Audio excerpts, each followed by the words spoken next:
Welcome to your program of choice, Health Affair on AIT. It is a platform where we focus on public health challenges, issues about women and children, with the aim of profiling lasting solutions.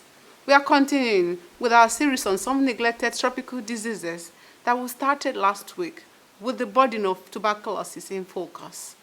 This week we are looking at childhood tuberculosis. Please stay tuned. We'll be right back after the news segment. Customer, here are the tomatoes. What else shall I give you? Add pepper and auntie, this your cough is getting out of hand now. Take it easy with her now. But customer, this your cough. You should go to the hospital. You know I can't go there with this cough at this time. They'll just say I have COVID-19. Customer, every cough is different. It could be tuberculosis. It's true, auntie. Check am, make you dey sure. Because who no go? No go, no. Check that cough for tuberculosis. Check am, make you dey sure. If your cough is more than 2 weeks, it could be tuberculosis. TB tests and TB treatment are free. Just call the National TB Hotline on 3340 for information on where to get the test. This message is brought to you by the Federal Ministry of Health with support from the American people. Obesity is a disease or disorder involving excessive body fat and weight.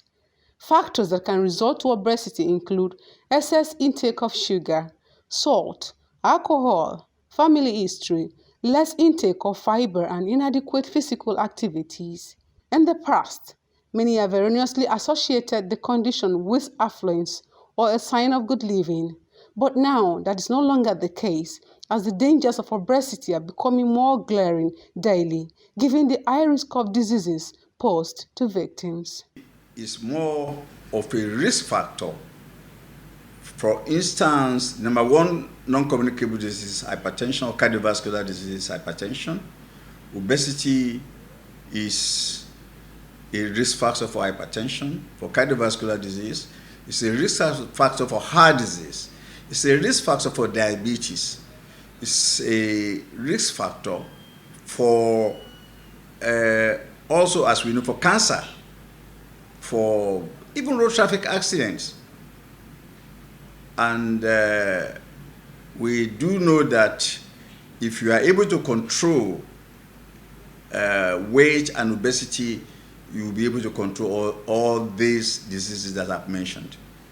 World Obesity Day is marked 4th of March every year to acknowledge and respond to the crisis that comes with the disease across the globe. The 2022 theme, Everybody Needs to Act, is a call for everyone to get involved. You know that we have more of obesity, especially in children, in the youth, and also in the adult population. It is no respecter of age, it is no respecter of color, of ethnicity, or where you belong. And also, there seem to be even some implications in terms of the level of education. It does appear that even education also seems to fear, because awareness is very, very important. So this is why World Obesity Day is celebrated to create, to improve on the awareness of every individual about obesity, because it is everybody is involved, both the individual, the consumers of food, the policymakers, government, stakeholders, researchers, scientists, and even the general population. The theme for 2022 is extremely apt. Everybody needs to act. We avoid being obese by watching what we eat, the advice that we give to family and friends, our neighbors, if we love them, of what they eat. An estimated number of 800 million victims of obesity, according to a World Health Organization report, are said to be struggling with the disease presently across the world. The Global Day is convened by the World Obesity Federation. Hunger, diabetes, vision, childhood cancer, and the environment. There are 5 focus areas. We've added a few others, but those are 5 focus areas. And based on that, our club has tried to, we're trying to make sure we touch each focus area in the Lions Year. So you find that we have relieved hunger by sharing food during the last Christmas period. We went to the orphanage, we gave out food items. We went to an old people's home, we organized a Christmas party, and we gave them, apart from food items, we gave them what they needed because we asked them what they needed. They asked for a commode, walkers, to help the old people. So we made them happy. Indeed, Lion Dr. Matilda Brymer, as president of Apex Lions Club, with the support of our team, has touched virtually all aspects of Lions Club focus areas in trying to make a difference in the lives of people around her. But uppermost on our list of priorities is childhood cancer care. An estimated 30,000 children diagnosed of cancer annually, according to the World Health Organization report, WHO, does not go down well with her. A lot of children in cancer ward, and it's actually, when you get there, no matter how tough you are. Some of our members could not go in the ward. They stayed outside when we were allowed to visit and just, being a medical person, I could. But a lot of my people were shedding tears outside. They could not imagine seeing children, that bad. People who go through this, the family is affected, is shaken, because you see children. You wonder, how will my child have cancer at this age? Cancer can happen to anybody can have cancer. So some of them are still, they're down, they're watching their children, the emotional turmoil. So we're able to talk to them, we're able to help them, at least the emotional state, we're able to help them with cash, and we're able to donate to the ward. So those are different ways that Lions Club operates. Beyond the financial and material support being offered by Lions Club International to put a smile on the faces of children with cancer, increasing awareness campaign to sensitize parents on the need for regular check and early detection is one solution Lion Dr. Matilda Brymer is optimistic about. This motivated her and her wonderful team to walk around major streets of Lagos State on the 23rd of February 2022. Compared to before, the awareness has increased. The way people used to talk about cancer before, I think it's being talked about more openly now. So because it's been talked about more openly, people are hearing. Unlike in the past, when that kind of, in Jesus' name, that's not it. Or so it's somebody from the village that has caused this. Those kind of thoughts. Now people are a little bit more aware, but we need more awareness. Apex Lions Club is one of the numerous clubs that comprises Lions Club International in more than 206 countries of the world, meeting humanitarian needs, promoting peace and understanding among people. Founded in 1917 by Melvin Jones, Lions Club International is said to be the fastest growing humanitarian service organization. The Nigeria Center for Disease Control, NCDC, has registered the outbreak of measles in 8 states of the Federation. The NCDC, via its website, said the affected states are Jigawa, Rivers, Anambra, Katsina, Sokoto, Delta, Enugu, and Osun State. The Public Health Agency also stated that there was an ongoing outbreak of measles in Zamfara State, adding that 58.7% of confirmed cases were mostly those that have not been vaccinated. According to the agency, 54.4% were not vaccinated in Borno State, 50% in Akwa Ibom, 66.7% in Delta, 50% in Ekiti, 25% in Lagos, 83.3% in Osun, 8.3% in Oyo, and 50% in Rivers State. The World Health Organization also said that in 2018, about 140,000 deaths were recorded worldwide from measles, adding that majority of the deaths were registered in countries with low income and weak health facilities. Blindness from glaucoma cannot be reversed. So what we actually say is prevention. As much as possible, we can prevent blindness from glaucoma, even if we cannot completely eliminate it, but at least it can be deferred to such a time, such that in one's lifetime, you may not necessarily have that blindness.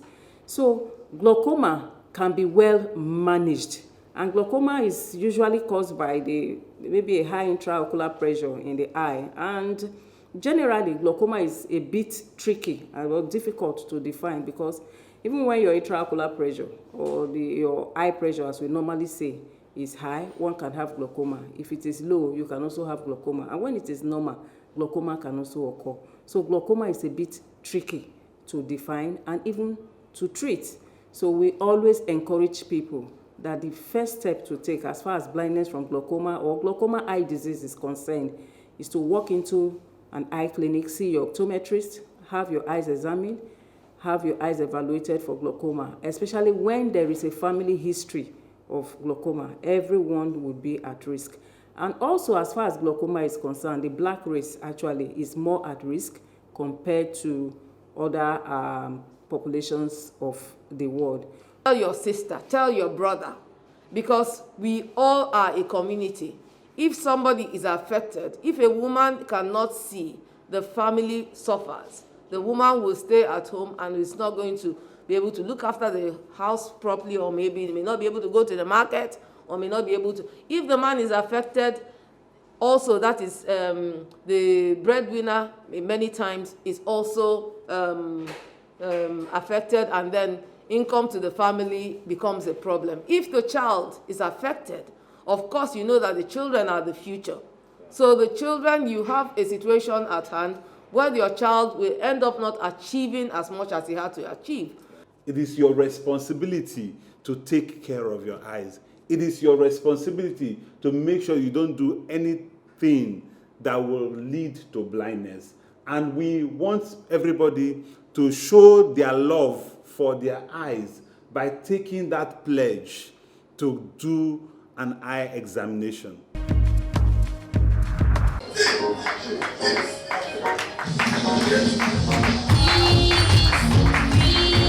Global Peace Envoy. With this, she can travel to anywhere. She has authority to do anything around the globe.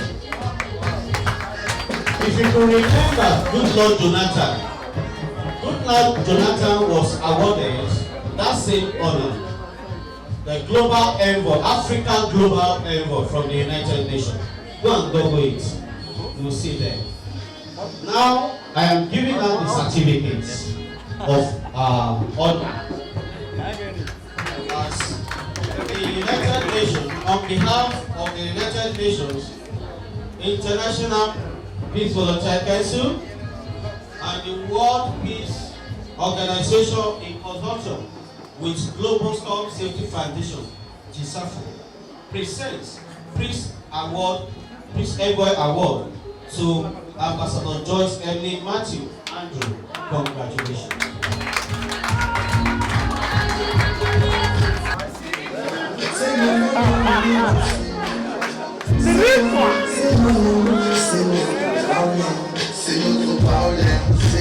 I am presenting the certificate to you in the name of God, Father and the Son. Congratulations. So glad, I'm happy to have this. We've been doing a lot in the country, and we are surprised when they give us the invite for us to come and have this. So this also gave me, it encouraged me and my ward to do more. In the face of rising global conflict and socio-economic crisis, women have been challenged to make themselves channels of peace. This message is coming from some United Nations peace envoys in commemoration of the 2022 International Women's Day celebration with the theme Gender Equality for a Sustainable Tomorrow. And my message towards it is for women to continue doing what they know how to do as a mother, to keep on maintaining peace in this country, and the Lord Almighty is going to bless them. In our community, in our state, in the nations of the world, wherever we find ourselves, our duty is to make sure there is peace in every area. Everywhere we go, there must be peace. We are not expected to be part of rioting or part of conflicts in any areas. In any place we find conflicts, our duty is to make sure that there is peace in our environment. He also called for the empowerment of women and girls and more involvement of women in politics. Actually, I always talk about girls, child, women, mother, a lot of single mothers out there, a lot of us, we women, we need help. We need to be empowered so that a lot of things will change in this country, because anything that has to do with women is different. So without women, things don't really go fine. To involve women more into politics and everything they do, because we are mothers. Anywhere that you see women, things really go well. The economy is not friendly to the women folks as it is right now. There's so much hardship in the cycle of women. Women are struggling to see that they can feed themselves and their family. And you will agree with me that in most homes today, women are the breadwinners. And if the economy is not friendly to them, things will not go right. Because if you educate a woman, you educate the family, you educate the nation. If you empower her, you have empowered even the downtrodden in the society. The situation is a little bit tough, but I believe with corporations and if we join hands together, we can move Nigeria forward.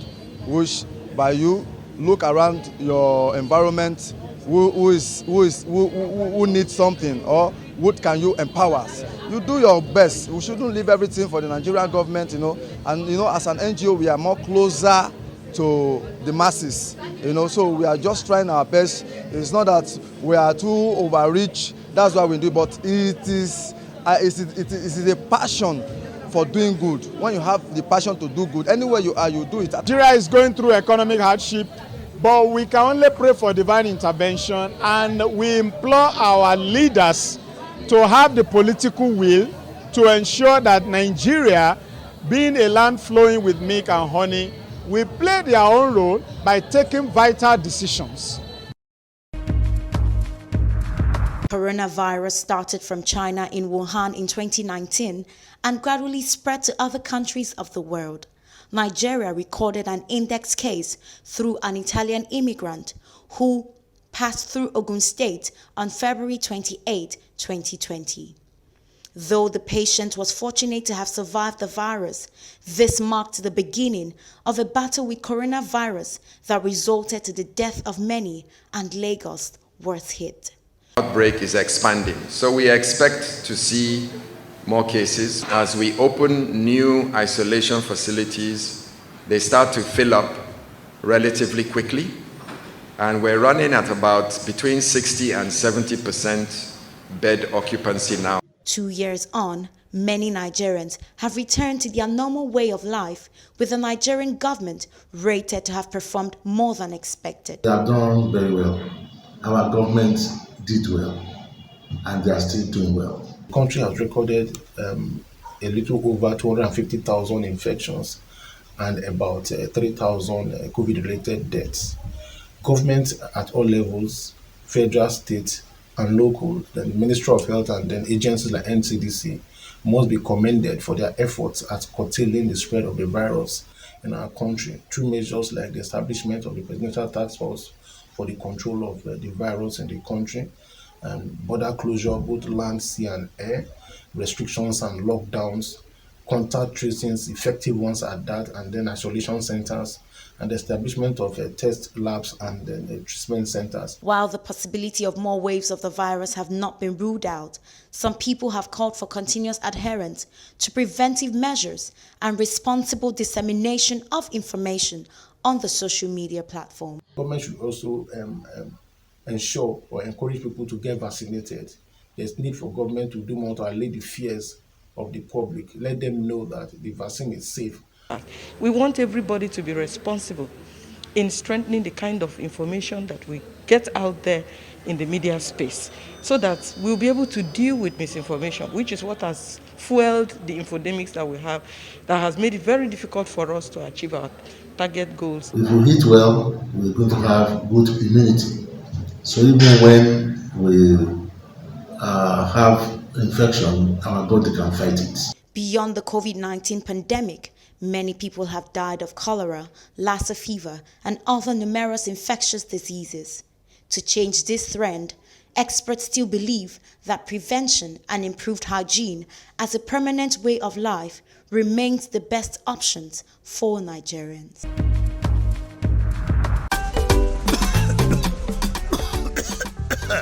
One passenger, big auntie. Come and enter my bus now. Hey, conductor, this cough is serious. I beg, you need to go to the hospital. Hospital? Auntie, if I go hospital now with this cough, those people will just say I have COVID-19. No, they won't. Doctors say cough symptoms are different in every condition. Some are dry, others are wet, like your own. God bless you, auntie. I have told this my conductor. The cough has refused to go. And it could be tuberculosis. Conductor, check am o. Make you dey sure, because who no go, no go, no. Check that cough for tuberculosis. If your cough is more than 2 weeks, it could be tuberculosis. TB test and TB treatment are free. Just call the National TB Hotline on 3340 for information on where to get the test. This message is brought to you by the Federal Ministry of Health with support from the American people. Experts have expressed worry over Nigeria's third ranking in the number of children with tuberculosis in the world. Tuberculosis, commonly known as TB, is mostly associated with the elderly, and so many children suffer in silence without their parents knowing what the real problem is. I spoke with the National Coordinator, National Tuberculosis, Leprosy and Brulee Ulcer Control, Dr. Chukwuma Anyake, about childhood TB, the symptoms and treatment. The burden of tuberculosis in Nigeria is alarming. Nigeria records #1 in Africa and the 6th globally. Now, when we talk about the burden, children are also inclusive. But we could do something if we put the right measures. The children, the proportion of children coming up is increasing. Of course, we have some challenges. When you tell the child to cough, to produce sputum, rather than bringing it up, the child swallows it.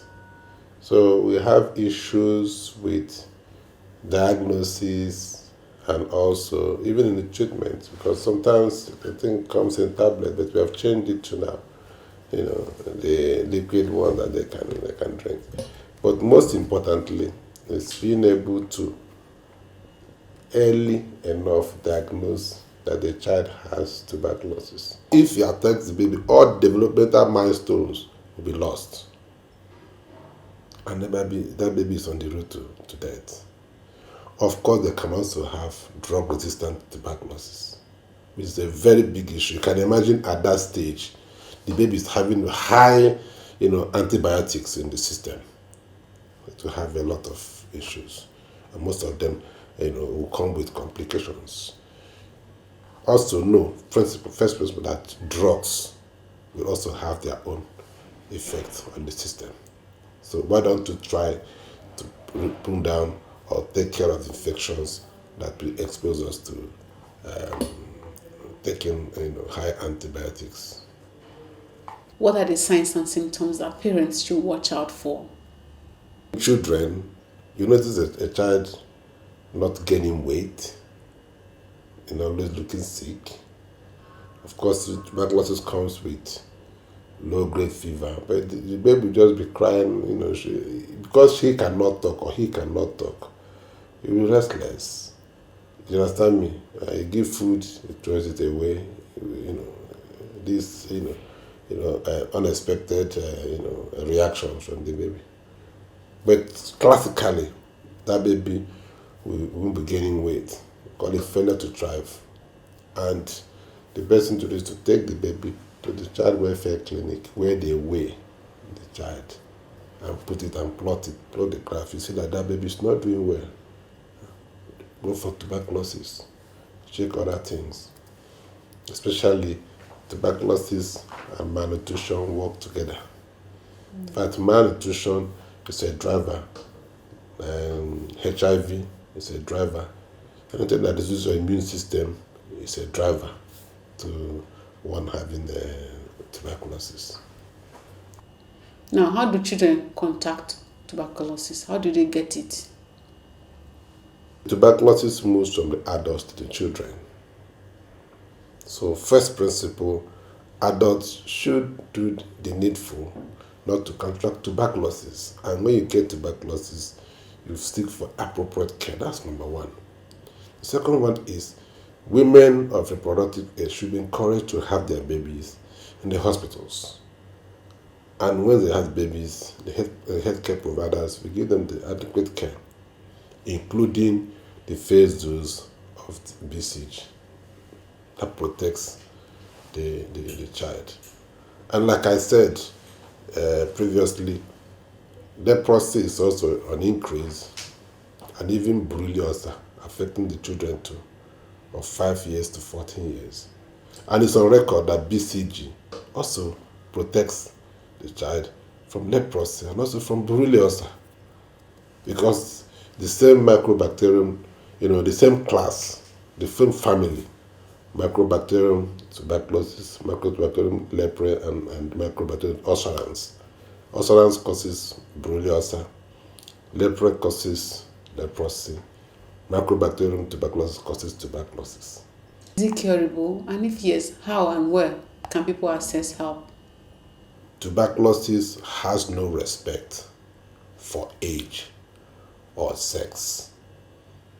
So if you're carrying a baby, an adult for 6 months, the baby should also be for 6 months. The standard protocol that must be followed. As long as the adherence is very optimal, tuberculosis will be cured. Well, the treatment is free, and don't forget there are other ancillary investigations that we have to do with that. So, and when you are talking of cost of treatment, we also include, it's going to be a holistic approach, your cost of going for treatment, your cost of leaving your house and everything, because most of the times, most of the patients find it difficult to go to the hospital. Don't forget that most of them are in the rural areas, and it may affect their daily income. So it becomes an issue going from your house to the hospital on a daily basis, as the protocol prescribes, at least for 6 months. Do you understand me? Though to an extent you come in for the first half of this thing, we can take care of you under directly observed therapy. You come in, they give you the drug, make sure you take it, and then after that you can now go home and be taking the drug as prescribed. This is the first 2 months. We have a national toll line, 3340. In fact, if you dial 3340 on your phone, someone will talk to you and ask some questions, can even educate you and direct you where you can have the healthcare advice and where you can go for the intervention. Is it across country? Yes, it's across the country. 3340 does not respect any line, whether NTN, Airtel, or Glo. If you dial it on your phone now, someone will talk to you and direct you. Where are you? What is your problem? How often? When did the cough start? And all those. And ask you where you are staying. They direct you to the closest healthcare facility and you'll be attended to. What's the take-home message to people out there who are watching us, to government and to all stakeholders about ending childhood tuberculosis in Nigeria? The person has given birth, the neighbors come rejoicing that, congratulations to a new baby, and they carry the baby and throw up what they're about. If the person has tuberculosis, that child has a chance of contracting tuberculosis without knowing. So BCG is very important. Women having their deliveries in the hospital is also very big, something that we have to improve on, and making sure that whoever that comes into the hospital, the first time the baby comes, give that BCG, because people forget it, especially like I said, deliveries that happen outside the health facilities. Thank you very much for coming on the program, sir. We appreciate you. Thank you very much.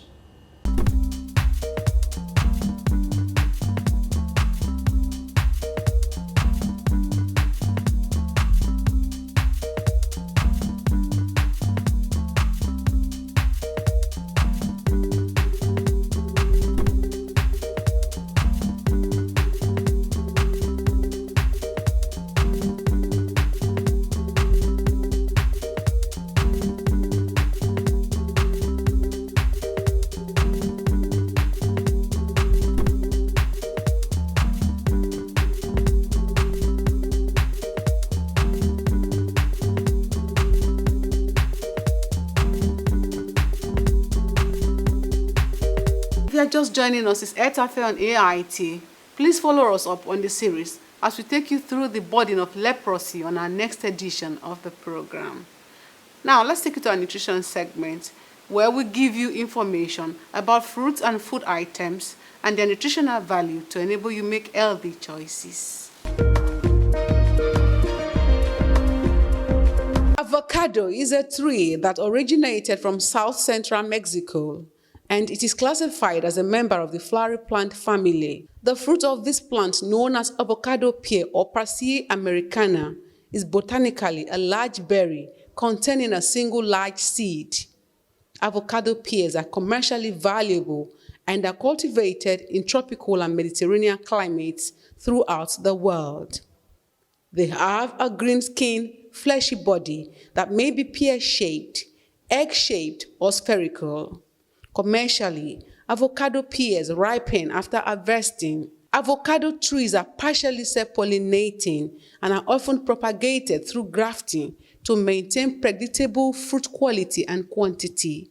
Mexico is the world's largest producer with close to 34% of the world's total production. A typical 100-gram serving of avocado pear contains 73 grams of water, 8.5 grams of carbohydrate, including 6.7 grams dietary fiber, total fat of 14.6 grams, including saturated, mono, and polysaturated fats, 2 grams of protein. It is also rich in vitamins A, B, C, E, and K. Avocado pear is rich in essential minerals like potassium, zinc, magnesium, manganese, phosphorus, iron, and calcium in appreciable quantity. Avocado oil has diverse uses for salads, for cooking, for cosmetics, and soap products. Avocado pear is a good fruit you can try out this season to boost your immune system. Follow me to our clinical segment for tips on healthy living.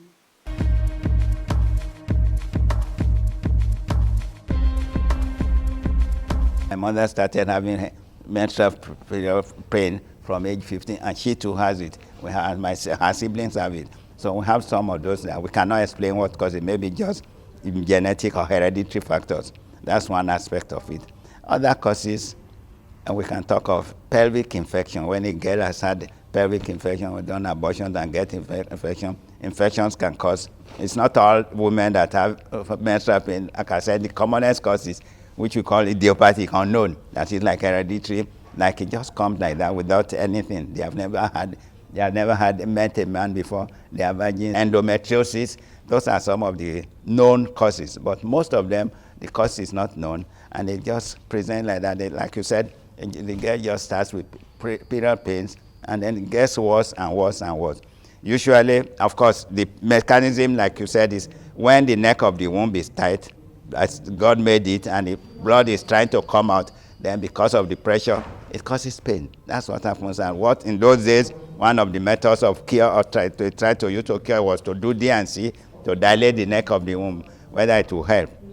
But like you said too, when a woman has her first baby, usually many of them, the menstrual pain goes. So it's assumed that those nerves that cause the pain are broken at the first delivery, or at first natural delivery, or first miscarriage, or things like that. So otherwise, we don't really know the cause, and then Just those big, some of them fibroids can cause it, pelvic tumors can cause dysmenorrhea too, but otherwise, most of them, we don't know the cause.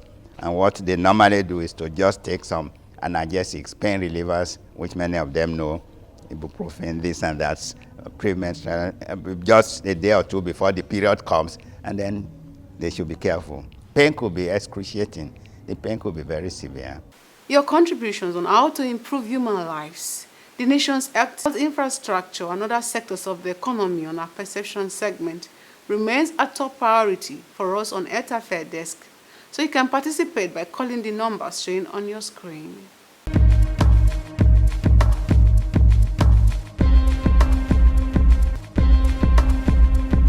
The whole thing is confusing. There is so difficulties. There is so hardship. People are going through pains. And as far as I'm concerned, government, they are not doing anything to benefit us. Government has never been fair with Nigerian citizens in all their policies. I'm telling you. You can imagine a situation where a family man would be buying groundnut and sugar for 3 children in the night. So the whole situation is messed up. If Nigerian government wants to help the citizens, they know the right thing to do. Don't forget to support the program by advertising your health products and services. My name is Oshuomowa Daniels. Thanks for staying with us. Please join us same time next week for another interesting edition of the program. And please keep staying safe.